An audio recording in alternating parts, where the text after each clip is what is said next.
Gokayama is one of the big draws for people that come to Nanto. It is in the most southern part of the city on the prefectural border with Gifu in the middle of the mountains.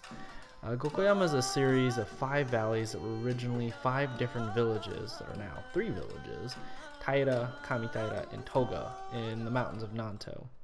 They are better known for having steep thatched roof houses that date back to upwards 400 years ago, although the area has been inhabited since the Jomon period, which was from roughly 14,000 BCE to 300 BCE.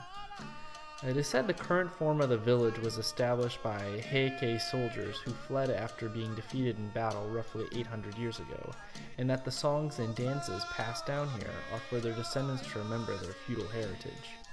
The style of buildings is called gassho-zukuri, which refers to how when you put your hands together in a kind of steeple shape, your hands have a very steep angle, just like the roofs of the houses, which have a very steep angle. The roofs are constructed at a 60-degree angle so that the annual 2 to 3 meters of snow built up in the area can just slide off the roofs.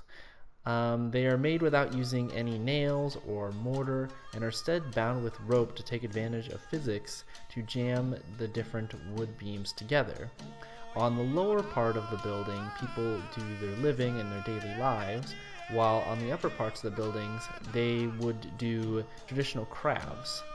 Among these crafts would be those that are included in the primary industries of Gokayama.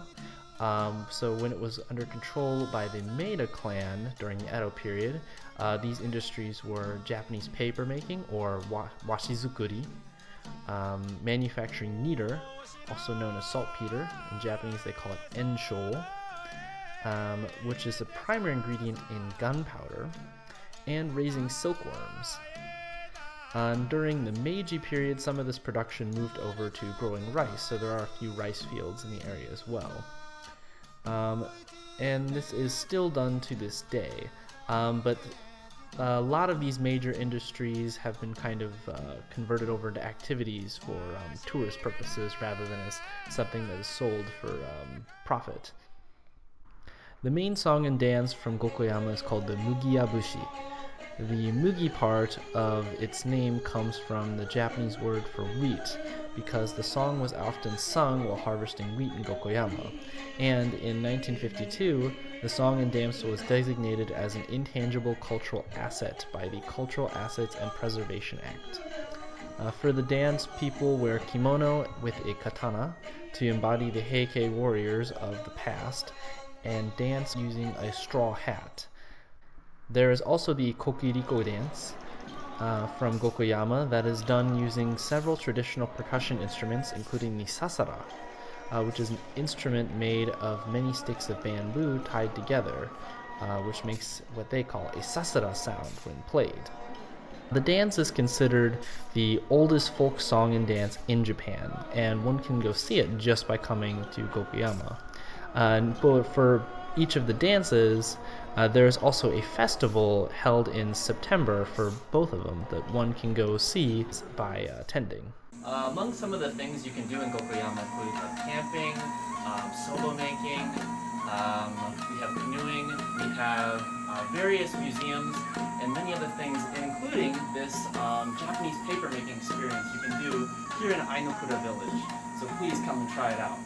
Getting to Gokayama is relatively simple. If you're coming from Tokyo, just take the JR Hokuriku Shinkansen to Shintakoku Station, and then the World Heritage bus straight to Gokayama, or jump on the bus after taking the Johana line down to Johana. Or you can take a bullet train from Nagoya or Osaka and follow the exact same route. Another way to get there is by car from the south via the Hokuriku Expressway or any other major expressway or Japanese road if you've rented a car. Or you can take a plane to Toyama's Kito Airport and again take the same route to Takoka and head south from there if you're not using a car. And if you're using a car, you can directly drive there through the mountains. That's the fastest route. Yeah, Gokayama is, I'd say, a pretty great place to visit overall. I've gone here many times, and I would invite all of you to do so as well when you're able to come here to Nanto in Japan. As you can see, it's super beautiful out here, and yeah, just come on by.